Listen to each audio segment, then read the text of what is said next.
Bismillahirrahmanirrahim. Liridho ilatan al-Fatihah.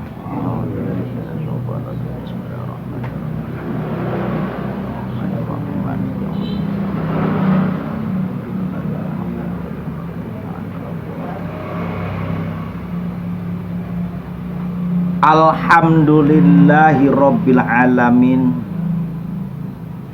Wa bihi nasta'inu ala kulli umuri dunya waddin. Wa ala alihi wa ashabihi ajma'in.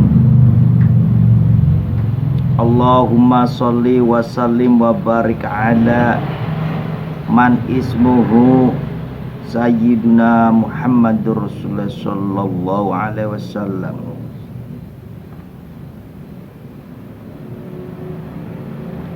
Amma ba'd. Alhamdulillah, itulah yang selalu kita ucapkan, yang harus terus menerus kita ucapkan, karena selagi kita masih diberi kenikmatan hidup, dari mulai bangun tidur sampai hingga mau tidur lagi, itu Allah pasti memberikan kenikmatan kepada kita dan tiada henti-hentinya. Terutama yaitu adalah kenikmatannya apa? Yaitu adalah kenikmatan kita masih diberi kesempatan untuk bernapas. Maka dari itulah manfaatkan selagi kita masih diberi kesempatan bernapas, yaitu untuk dijadikan kesempatan umur kita ini untuk dihabiskan untuk belajar. Belajarnya apa? Belajar dalam menjalani kehidupan, apa yang harus kita pelajari. Hidup di dunia pasti kita membutuhkan ongkos hidup, yaitu berarti mencari rizki. Rizki, bagaimana caranya mendapatkan rizki yang halal, maka itulah yang harus kita pelajari. Berarti mencari ilmu yang halal, mencari rizki yang halal. Bagaimana caranya? Entah pekerjaannya itu apa saja, yang penting pekerjaan itu adalah halal. Apabila kita secara syar'i mengerjakan sesuatu yang halal, maka bisa menghasilkan yang halal. Apabila pekerjaan itu yang tidak halal, maka menghasilkan sesuatu yang tidak halal, bisa menjadi racun bagi tubuh kita. Apabila rizki yang tidak halal itu akan menjadi terus kita makan, akan menjadi berbahaya bagi diri kita sendiri, berbahaya di dalam kehidupan kita maupun berbahaya di akhirat. Karena di situ sudah diterangkan, wa tufu yuhasibkum bila, maka Allah itu tahu apa yang ada di dalam hati kita, pasti Allah pun akan membalas. Apa balasannya? Sesuai dengan apa yang jadi perbuatan kita. Masih tentang menerangkan adab, maka insya Allah kita mengikuti kiblatnya baginda Rasulullah Sallallahu Alaihi Wasallam, yang mana telah memperjuangkan kita sehingga kita ini bisa mencapai apa yang kita inginkan. Walaupun kita ingin mencapai sesuatu itu dengan caranya tertatih-tatih, tapi inilah kenyataan bahwa kita itu merasakan apa yang jadi perjuangannya baginda Rasulullah. Apabila baginda Rasulullah itu tidak memperjuangkan kita semua umatnya, maka nggak tahu apakah nanti seperti ini, apakah kita itu akan mengalami mengalami zaman jahiliyah. Zaman jahiliyah itu sebelumnya waktu turunnya baginda Rasulullah. Di sini diterangkan alhamdulillah setiap orang Islam bisa mempelajari kehidupannya dengan caranya yang tenang, menghadapi permasalahan apapun dengan tenang apabila kita sendiri mau belajar dengan caranya khusyuk, santai tapi pasti. Bukan berarti kita itu belajar itu dengan caranya diporsir atau kita itu dengan rasa kekhawatiran bahwa kita itu kalau tidak belajar nanti kita jadi bodoh. Tidak. Karena belajar kalau kita dengan caranya hawa nafsu, memburu ilmu apa yang jadi diinginkan, maka hasilnya kurang maksimal.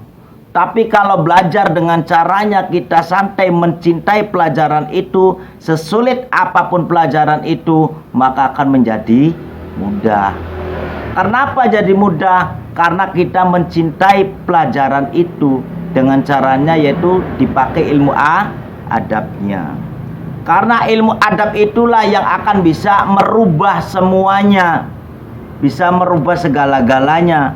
Tidak seperti orang-orang yang mempelajari ilmu itu dengan caranya cara hawa nafsu. Kalau orang yang mempelajari ilmu agama, mempelajari ilmu apapun, kalau kita dipakai ilmu adabnya, insya Allah semuanya akan menjadi indah.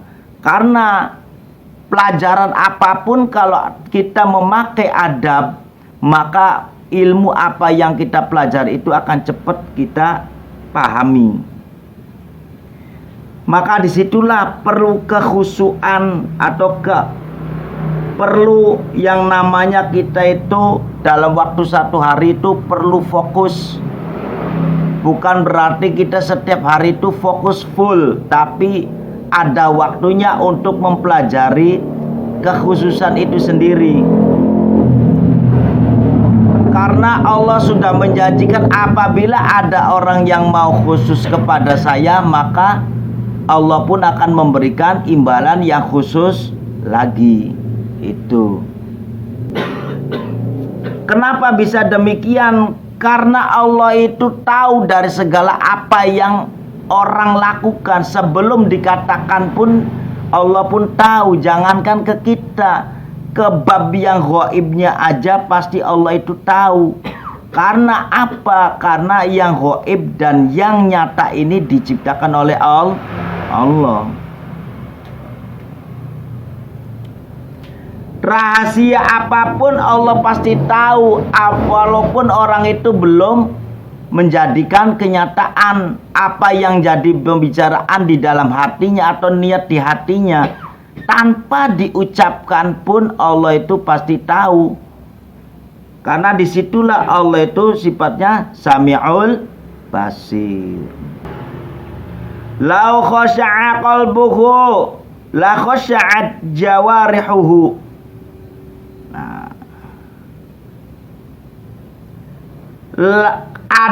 Andaikan orang itu benar-benar menjalankan caranya khusyuk, maka kekhusyuan itu akan merasuki pada sendi-sendi kita semua. Apabila orang yang mengatakan bahwa saya mengatakan belajarnya khusyuk, tapi kenyataannya tidak khusyuk, maka orang itu tidak akan merasakan di dalam tubuh kita, merasakan badan kita pun tidak akan bisa merasakan kekhusyuan itu. Karena di sini diterangkan apabila ada orang yang khusyuk, kalau toh orang itu benar-benar khusyuk, maka kekhusyuan itu semuanya akan mempengaruhi anggota kita, anggota tubuh kita. Kenapa demikian? Karena apa yang seumpama Anda mengagungkan asmanya Allah dengan caranya ikhlas, dengan caranya benar-benar memasrahkan semuanya, tidak ada pemikiran yang macam-macam, maka di sini mempengaruhi pada tubuh kita yaitu apabila ada yang sakit, maka penyakit itu akan menjadikan penyakit itu yang ada di tubuh itu akan jadi hilang. Karena apa? Karena orang itu benar-benar khusyuk mengagungkan asmanya Allah. Karena sifat yang paling hebat itu adalah sifat yang orang yang menghidupkan hatinya dengan caranya, yaitu mengagungkan asmanya Allah. Manfaatkan napas kita daripada napas kita itu tidak berfungsi, hanya berfungsinya untuk napas, keluar masuknya tidak ada artinya. Tapi kalau kita mau manfaatkan napas itu dengan caranya mengagungkan asmanya Allah, fa insyaallah tubuh kita ini akan terjaga dan semua penyakit yang ada di tubuh kita itu akan sirna. Karena apa? Karena Allah itu maha segala-galanya. Allah itu yang menciptakan diri kita. Maka tidak aneh kalau kita mau mengagungkan asmanya Allah. Maka orang yang mau mengagungkan asmanya Allah itu akan mendapatkan kekhususan dari Allah. Itu yang dijanjikan di dalam Al-Quran. Jadi apabila ada orang yang merasa dirinya itu terlalu menggebu-gebu dalam hal mempelajari apapun, dalam menggapai apapun, maka orang itu hasilnya kurang maksimal. Karena itu bukan bukan khusyuk, bukan fokus, tapi orang itu namanya mengumbar hawa nafsu, yaitu memburu apa yang jadi keinginan.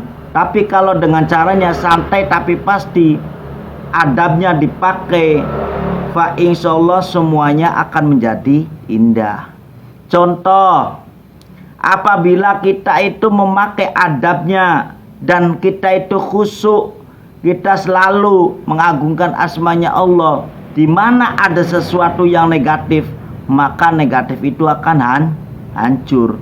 Karena akan hancurnya kenapa? Hancurnya karena asmanya Allah. Innallaha ala kulli syai'in qadir. Sesungguhnya Gusti Allah itu yang maha menguasai dari apapun. Jadi apabila ada orang yang mengganggu orang yang hatinya sibuk, mengganggu hatinya orang yang mengagungkan asmanya Allah, maka resikonya akan ditanggung oleh orang yang mengganggu itu sendiri. Jadi bangsa apapun, manusia maupun jin yang mengganggu, maka kalau kitanya sabar dan tawakal, maka orang itu akan terbalik. Yang tadinya ganggu akan terganggu.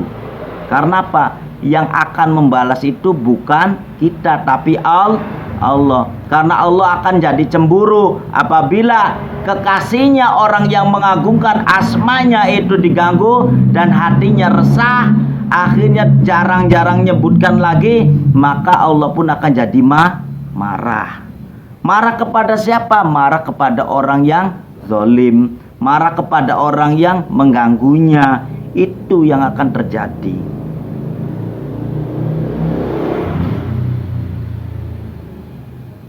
Wa idza dzukirallahu wahdahu asma'a.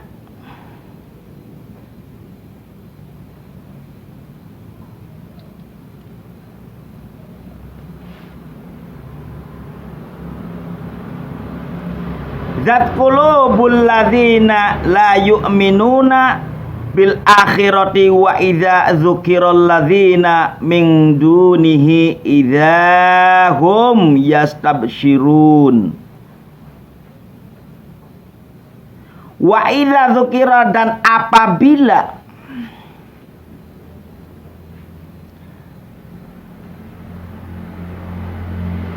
orang itu, salah satunya orang itu mengagungkan salah satunya asmanya Allah,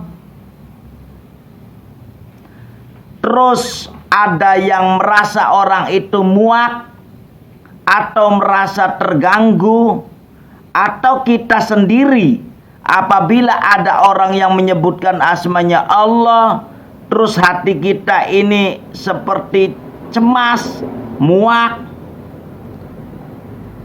maka orang itu berarti tidak percaya dengan adanya akhirat. Karena apa? Otomatis orang itu berani melawan Allah, menganggap Allah itu apa gitu. Dan apabila ada orang yang apabila ada orang yang menyebutkan asmanya Allah, terus orang itu merasa adem hatinya, merasa tenang, merasa tentram, maka orang tersebut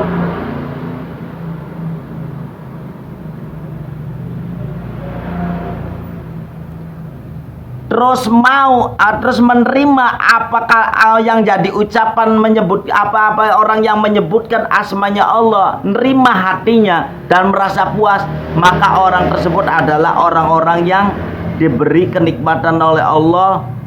Kelak nanti di akhiratnya itu orang itu akan terpilih menjadi orang-orang golongan yang soleh. Tapi di sini apabila ada orang yang mengagungkan zikrullah, tuh ada orang yang mengagungkan salah satunya asmanya Allah di dalam hatinya orang itu, qulubul ladzina la yu'minun. Berarti kalau orang itu di sini diterangkan, berarti orang itu bukan orang mukmin apabila artinya itu ada orang yang menyebutkan asmanya Allah, atau orang itu tidak mau mengagungkan asmanya Allah dan merasa apabila ada yang menyebutkan orang itu merasa resah, merasa muak, cemas, berarti orang itu bukan mukmin. Apabila orang-orang yang mukmin, orang itu akan menerima asmanya Allah dan selalu menghidupkan hatinya untuk kebaikan dirinya sendiri karena mencintai Allah. Jadi di sini dipahami. Jadi adab itu mempengaruhi dunia akhirat namanya.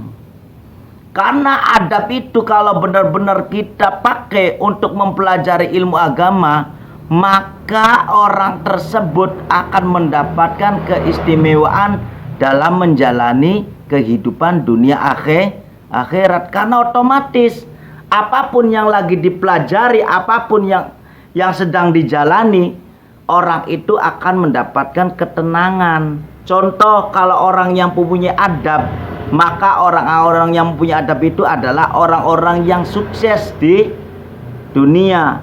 Salah satunya orang itu apabila berhubungan dengan orang lain selalu sopan. Dengan kesopanan itu maka orang lain pun akan menerimanya dengan tenang. Apabila orang yang tidak punya adab, maka orang itu pun pasti kebanyakan didoakan yang tidak. Itulah karena ketidaksopanannya, karena orang itu sombong. Sedangkan orang-orang yang mempunyai ilmu adab, maka keuntungannya banyak, yaitu gampang mempelajari ilmu, gampang menjalankan kehidupan ini, dijauhkan dari segala hal. Fa insyaallah, karena orang yang mempunyai ilmu adab itu tahu ilmu dunia akhirat. Karena waman aradahuma fa'alai bi'ilmi. Apabila orang itu menghendaki kebahagiaan dunia akhirat, maka harus dengan ilmunya. Nah, termasuk salah satunya komponen yang pasti, dan komponen-komponen itu yang akan dibawa dan dijalankan oleh kita dalam kesehariannya, dalam kehidupan kita menuju akhirat, yaitu ilmu adab. Tidak ada lagi selainnya ilmu itu. Di dalam mencari keduniaan, kalau kita dipakai ilmu adabnya, maka kita pun akan mendapatkan hasil yang nikmat. Di dalam mencari ilmu agama, kita dipakai ilmu adabnya, maka kita akan mendapatkan kenikmatan surga. Karena otomatis orang yang punya ilmu adab itu berarti orang yang mengaku dirinya adalah orang, yaitu umatnya baginda lillah. Karena diturunkannya baginda Rasulullah itu yaitu menyempurnakan akhlak hamba-hamba Allah yang ada di bumi ini. Jadi semuanya itu tertata. Apabila kita menginginkan kebahagiaan dunia akhirat, maka kita harus memakai ilmu adab. Karena ilmu adab tersebut mempengaruhi semuanya. Jadi apabila ketahuan nanti, apabila kita semua ketemu dengan orang-orang yang apabila ada orang yang mengucapkan lafaz Allah atau asmanya Allah, terus orang itu resah, orang itu merasa muak, orang itu merasa gelisah, berarti orang itu bukan orang mukmin. Tandanya orang itu tidak percaya adanya akhirat. Karena otomatis kalau orang yang percaya adanya akhirat itu tidak akan seperti itu. Karena kalau orang yang resah, ada orang yang menyebutkan asmanya Allah, berarti orang itu berkiblatkan dengan iblis. Itu tandanya. Apabila orang itu tenang menghadapi orang-orang yang mengagungkan asmanya Allah dan hatinya dia sendiri juga mengagungkan asmanya Allah, maka di situ diterangkan barang siapa yang mencintai Allah, mencintai Rasulullah, maka ketahuilah mereka yang mencintai Allah dan Rasulullah akan diberikan kejayaan. Faqad fazan fawzan aziman.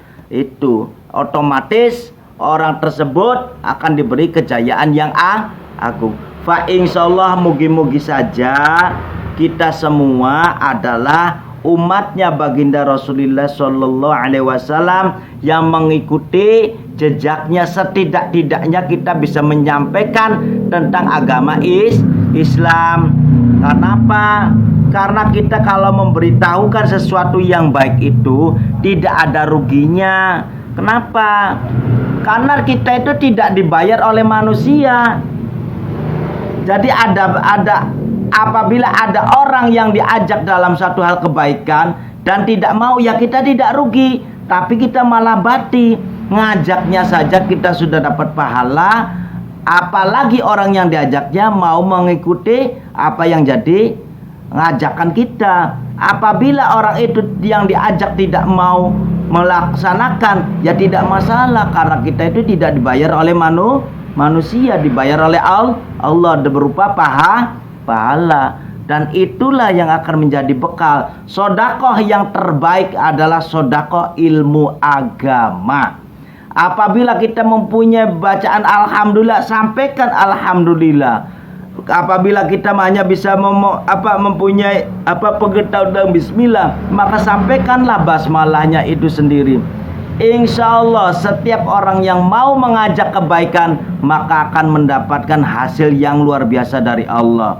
Karena kalau kita mengajak suatu kebaikan pada manusia, belum tentu kita akan dibalas kebaikan. Tapi kita kalau melihat dari intisarinya mengajak kebaikan itu pasti akan dibayar oleh Allah dengan pahala yang baik. Yang tadi diterangkan, apabila orang itu hatinya baik maka akan diberikan balasan oleh Allah, yaitu fayaghfiru limay yasha. Apabila orang itu hatinya busuk, hasud, hanya untuk kepentingannya sendiri, maka orang tersebut akan diberikan wa yu'adzibu. Itu Al-Quran, bukan baca komik, bukan baca koran, tapi Al-Quran. Barang siapa yang menginginkan kebahagiaan dunia akhirat, maka dengan ilmu, bukan dengan menyebarkan kezaliman atau kebusukan atau kebohongan, tapi insya Allah dengan caranya kita memberikan pengertian tentang ilmu agama, maka kita pun semoga saja akan diberikan jalan menuju surga. Amin amin ya robbal alamin. Alhamdulillahi robbil alamin.